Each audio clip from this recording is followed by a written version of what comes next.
সমাধান চাও যদি জীবনে মরণে, ফিরে যাও খুঁজে নাও চোখ রাখো কোরআনে। তোরা কয়জন আছিস? তিনজন। তিনজন কেন আসলি? হ্যাঁ? ওকে ক্ষতি করবে লাইগা। রোগী কি ক্ষতি করার জন্য আসছিস? পাঠাইছে কারা? আমরা তিনজন এমনি আসি। তো তোর নাম ল্যাংড়া নাকি? আর বাকি আরেকজনের নাম কি? কানা। তারপরের জন? শয়তান।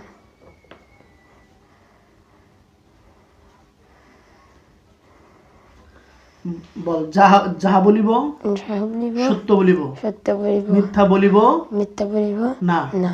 ঠেলার নাম ঠেলার নাম কি মনে আছে? ঠেলার নাম কি? বাবাজি। ঠেলার নাম কি? বাবাজি। বাবাজি বুঝোস? বাবাজি বলতে কি বুঝোস? এই যে এই হাত পা বেঁধে রাখলাম, তোর হাতটা লড়াইতে পারবি তুই? লড়াতে দেখি পারস কিনা। সম্মানিত শ্রোতা বন্ধুগণ, দেখেন ওর হাতটা কিন্তু সে, অর্থাৎ সরাসরি একটা মানুষকে যেভাবে আমরা রশি দিয়ে পেঁচাই, ঠিক তেমনিভাবে আরশের মালিক মহান রব্বুল আলামিন তার এই হাতটাকে রশি দিয়ে বা শিকল দিয়ে আমরা যেভাবে পেঁচাই, আল্লাহ তাআলা সেভাবে পেঁচানোর ব্যবস্থা করে দিয়েছেন। একটা আসামিকে যখন পুলিশ অথবা যারা বেঁধে রাখে, যখন আটকায়, তার হাতগুলো ভেবে বেঁধে দেয়।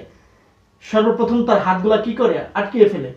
তার হাতটা যদি আটকানো থাকে, তার পাটা যদি আটকানো থাকে, তার সমস্ত শক্তি কি দুর্বল হয়ে যায় না? তো সর্বপ্রথম আমি তাকে তার হাতটা এভাবে আসামির মতো বেঁধে ফেলেছি। তারা পায়ে শিকল দিয়েছে। যেমন আমরা অনেক সময় দেখে থাকি হায়ার লেভেলের আসামি যারা, তাদেরকে হাত করা পড়ায়, পাশাপাশি কি করে? পায়ে শিকল পড়ায়। এর দ্বারা বোঝা যায় সে কোনো সাধারণ আসামি না। সাধারণ আসামি হলে দেখা যায় হাতে কোনো একটা কিছু পড়ায় রাখে, হ্যান্ডকাপ। এটা হচ্ছে সাধারণ আসামিদের একটা চিনার একটা আলামত।